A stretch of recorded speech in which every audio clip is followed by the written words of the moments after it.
with Congressman Jason Smith. He is the ranking member on the House Budget Committee, and we are walking through President Biden's budget. So, Congressman, you were saying a moment ago that the president wants to allocate $80 billion to the IRS. It feels a little like a deja vu. Under the Obama administration, we had the IRS politicized, targeting groups that they didn't agree with. Tell me what this $80 billion is for.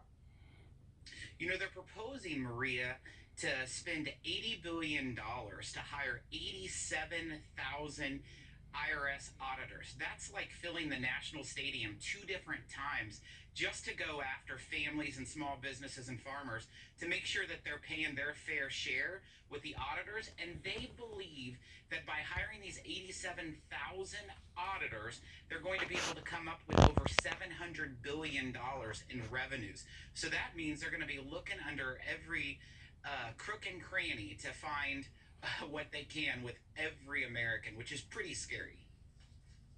Well, it really strikes me that we are in dangerous times. Today is D-Day, 77 years after D-Day, and today we are confronting, first of all, thank you to all of our troops and our courageous men and women who gave their lives and fought for the freedom and liberty of this country. Today we face even bigger threats with communist China and Iran. As the threats are rising, there's no increase in Homeland Security. There's no increase in defense spending. Let's put up a bar chart that we have here from your committee, the Budget Committee, to show us where the spending is going.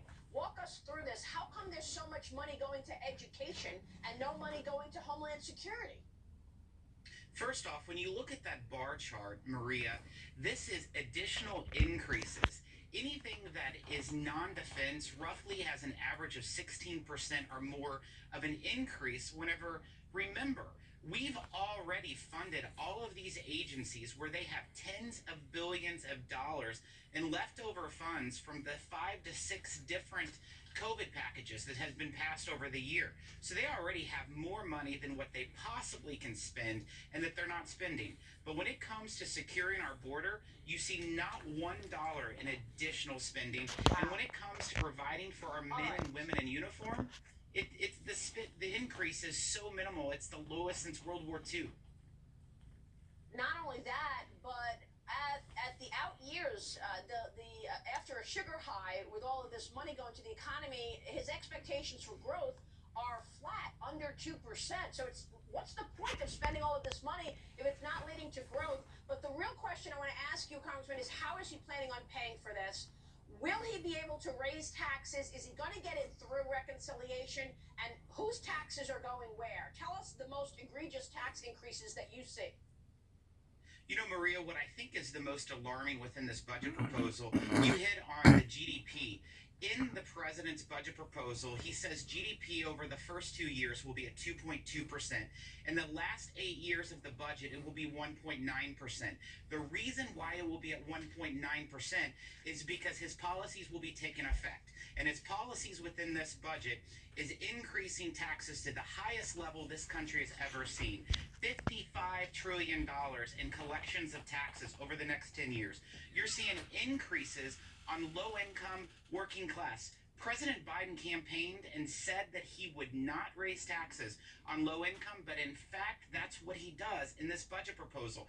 A family of 4 who makes less than $60,000 a year will face a $2,000 a year increase in taxes. And I'll tell you, a family of 4 is doing everything they can to get by right now. And with this crazy spending, Maria, with inflation going around, they're already seeing a huge increase of putting food on their table, clothes on their backs, medicine in their cabinets, gas in their cars. It's absolutely getting out of control. Yeah, Congressman, you really laid this out well. We so appreciate you walking us through the budget. Thank you, sir. We'll keep watching. Congressman Jason Smith joining us this morning. Quick break, and then we'll talk with former Secretary of State Mike Pompeo on China's civil-military fusion. All of China's research labs are run by the Chinese military.